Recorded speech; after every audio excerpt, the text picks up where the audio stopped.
Isang playboy, isang international sports legend at ang nag-iisang leader na nagpaluhod sa mga lumang dynasties ng kanyang bansa. Sino nga ba si Imran Khan at paano ang isang tanyag na atleta ay naging isa sa pinakamatapang at pinakakontrobersyal na prime minister sa kasaysayan ng Asya at ng buong mundo?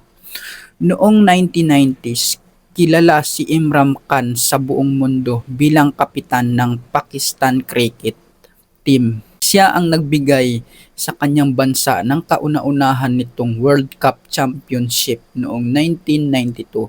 Sikat, mayaman at tinitingala sa London at sa Hollywood. Pero sa kabila ng karangyaan, nang mamatay ang kanyang ina sa kanser, ginamit niya ang kanyang pangalan para magtayo ng kauna-unahan at libreng cancer hospital sa Pakistan. Doon napatunayan ng tao, hindi lang siya basta sikat, may tunay siyang puso para sa mahihirap. Pero hindi doon nagtapos ang kanyang kwento. Noong 1996, pumasok siya sa maduming mundo ng politika. Itinatag niya ang partidong PTI, isang anti-corruption movement sa loob ng mahigit 20 taon. Tinatawag siyang joke ng mga tiwaling politiko. Pinagtawanan, nilait at natalo sa mga halalan. Pero noong 2018, bumasag siya ng kasaysayan. Pumatok ang kanyang panawagan laban sa korupsyon at tuluyang iginupo ng taong bayan ang mga lumang political dynasties.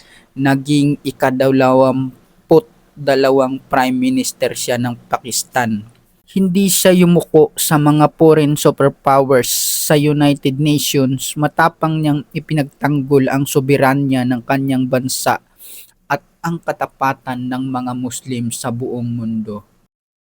Nang tanungin siya kung papayag ba siyang maglagay ang ibang bansa ng military base sa Pakistan, 3 salita lang ang isinagot niya: absolutely not.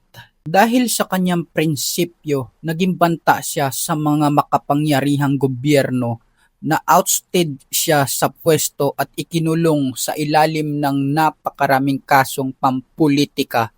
Pero hanggang ngayon, milyon-milyong mamamayan pa rin ang sumisigaw ng kanyang pangalan sa kalsada. Isang leader na hindi nabibili ng pera, hindi natatakot sa banta, at ang hindi pagpapaalipin sa mga dayuhan. Sa tingin nyo, totoong bayani ba si Imran Khan o isang leader na naging biktima ng geopolitics? Ikomento ang inyong saloobin sa ibaba. I-like at i-share ang aking video na ito para sa mas marami pang kwento ng mga dakilang leader sa mundo.